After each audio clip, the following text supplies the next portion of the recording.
Hi folks, in this video we're going to take a look at basic spindle turning using the gouge, the parting tool, and the skew.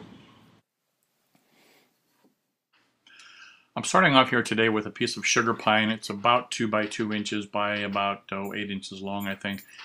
First thing I want to do is find the center and mark it on both ends. I am using a center finder that's designed for doing lathe work, but you could just use a ruler or square or whatever.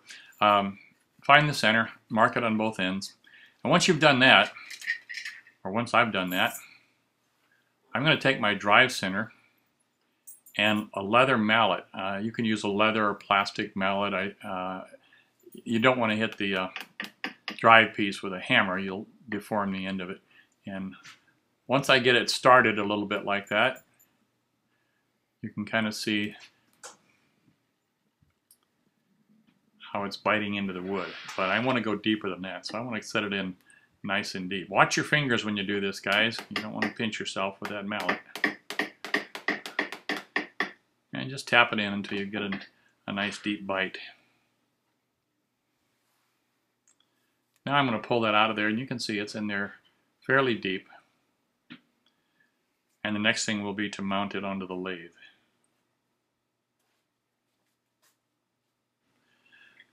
Now there's the end that I just marked with the drive center.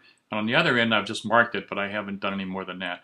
I'll just push it right onto the tailstock, the cup center, and then I'll bring my quill over, making sure that the teeth are set into the piece that I just indented with the mallet, and then just lock everything down. Now I'm using a speed here of about 2,000 RPM. That's probably faster than most people will turn, but I've done an awful lot of this. I think 1,000 RPM is the speed that the machine will pick for you if you plug it in. First thing I'm doing is taking a spindle gouge. You notice I make sure that it's on the tool rest. I know you can't see it, but it's very important that the tool rest on the tool rest before it engages the wood. And then I rub the bevel, or ride the bevel of the chisel right onto the piece of wood. That gives me control. So just back and forth. This is just a quick rough cut to get my cylinder worked down. And I don't worry about it being smooth or perfectly cylindrical. I'm feeling here with the chisel. That'll tell me if there's any flat spots on it. You'll be able to hear it. So there's my first roughing cut. And it is very rough, as you can see there. I'm leaving the end to my left square. And you'll see why that is here in just a moment.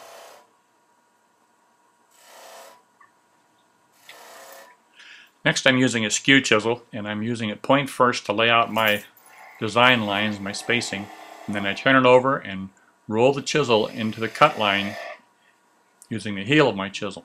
Now here I'm just following that square pommel right down into that cut line, and I'll clean it up again with the point of my skew chisel. If you look carefully at that skew chisel, you can probably see that the corners, edges of the chisel are rounded off. And that helps me to flow smoothly on the tool rest. If I leave the original sharp corners on there, it's probably going to dig into the tool rest and cause me to catch and hang up. I've moved the camera so you'll be able to see this from the operator's point of view and give you a better look at that skew. Here you can see how it's been sharpened and how the corners have been rolled off. That 13 to the left refers to the Shopsmith sharpening guide, and that's what I use to sharpen these chisels. And that means when I pick up the chisel, I'll know exactly where to set the sharpening guide, and I don't have to look it all up or refer to my notes. So I just write it right on the chisel. You'll notice that on a number of my chisels. All right, again, here's an example of just rolling the chisel, the skew, over into my cut line. And you can see there how the edges of the skew have been rounded down. Now here I'm just leading with the center portion of the chisel, and again it's just a rolling motion. I'm riding the bevel on the wood, and that gives me nice control, and just follow it right on over. We're going to do a couple of more of those cuts here. Just right down into the cut line, just roll it over. Just a little bit of practice, this becomes second nature.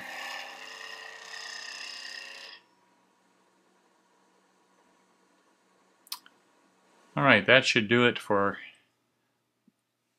making my rounded pieces, my bead cuts.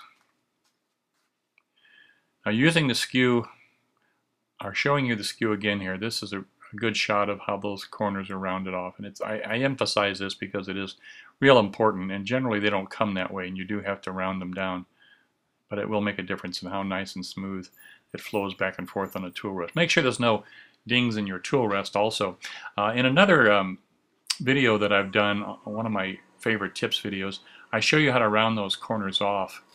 And basically what I do is put on the Shopsmith sharpening plate, the 12-inch disc sander with aluminum oxide on it, and I just do it by hand. I just roll those corners off there and soften them off. Alright, now I've gone to my parting tool, and this is one of my favorite tools to use. I touch the bevel and then just push in. You'll notice the sound there. It's one of those things you learn to listen for. When turning is going right, it makes a very nice, almost hissing sound rather than a rough chattering sound, and that's one of the things I look for. It tells me that I'm holding the chisel right and that the chisel sharpened properly. Now here I'm just doing a stair step. This is just a way to rough out a shape and removes a lot of wood very quickly to get you down to where you want to go. So I'm going to take this a bit deeper, and take it down almost to my final diameter that I'm going to have on the center portion of this spindle.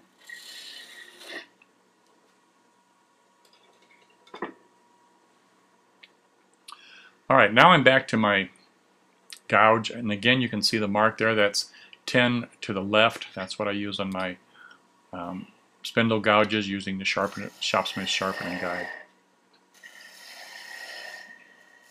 And I do have a video up on using the sharpening guide if you haven't had a chance to look at that. I think it's listed under Papa Doug's Woodworking Academy. I am going to shoot a new one here one of these days, or my wife is. She likes to do the sharpening as well. But here you can see how I'm riding the bevel on the wood, rolling the chisel down and into the cut, and that'll make a smooth cut, removes the wood quickly. Here I just want to have a smooth transition, so I'm just sort of rolling that into a ball shape basically.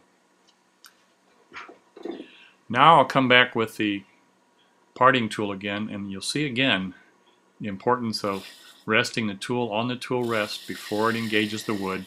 Now I'm just doing an undercut, first from one side and then the other, little at a time.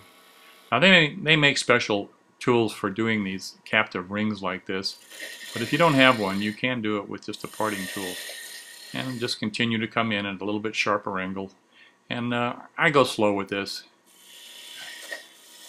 And if it happens to break, it wouldn't be the first time.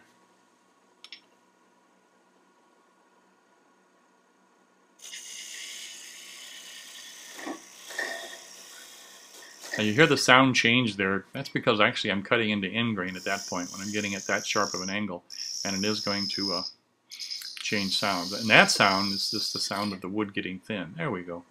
We have the ring floating free now, and that's what we're after.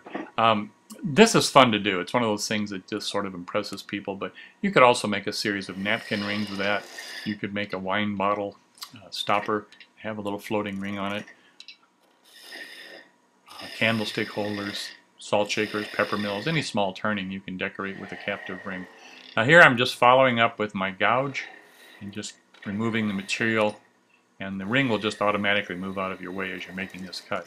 So again, down and in, riding the bevel, and that's all there is to it.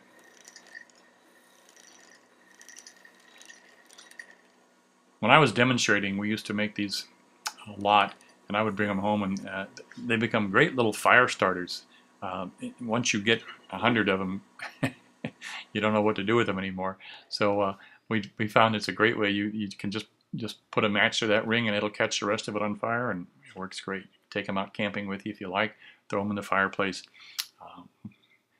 And as I said, they're fun to do. The question that I used to hear so much was, well, how do you make four alike? And there's an interesting answer to that, I think. If you need to make a lot of them exactly alike, you can get a lathe duplicator. However, guys, if you look at antiques, one of the things that people will look for to know that it is handcrafted is a little variation in that sort of work. So folks, don't get too worried about it. Have fun, enjoy yourself, do your best. You know, I have a dining room table at home that if you put all four legs together, you'd see immediately they don't match, but no one's ever noticed it in the 25 or so years since I've had it. And I like to think of it this way. Let's say it's 100 years from now, and it's the Antiques Roadshow, and someone looks at this and says, "Do you know what you have here? Look at the handwork in this. It's a genuine article." So with that, one final thought: always sign and date your work. Your kids will appreciate it, your grandkids will appreciate it, and your great-grandkids will appreciate it when they decide to sell it.